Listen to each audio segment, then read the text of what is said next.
আমি হলাম পেঁয়াজ। আমার মধ্যে আছে ভিটামিন সি ও অ্যান্টিঅক্সিডেন্ট, যা শরীরের রোগ প্রতিরোধ ক্ষমতা শক্তিশালী করে। পেঁয়াজ রক্তে খারাপ কোলেস্টেরল কমাতে সাহায্য করে, ফলে হার্ট সুস্থ থাকে। রক্ত পরিষ্কার রাখে।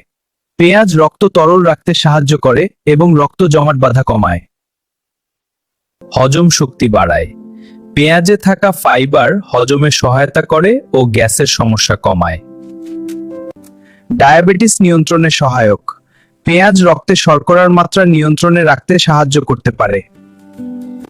চুল ও ত্বকের যত্নে উপকারী। পেঁয়াজের রস চুল পড়া কমাতে ও ত্বক উজ্জ্বল রাখতে সহায়ক। ঠান্ডা কাশিতে উপকারী। কাঁচা পেঁয়াজ বা পেঁয়াজের রস সর্দি কাশি উপশমে সাহায্য করে। প্রতিদিন অল্প পরিমাণে পেঁয়াজ খাবারে রাখুন, সুস্থ থাকুন।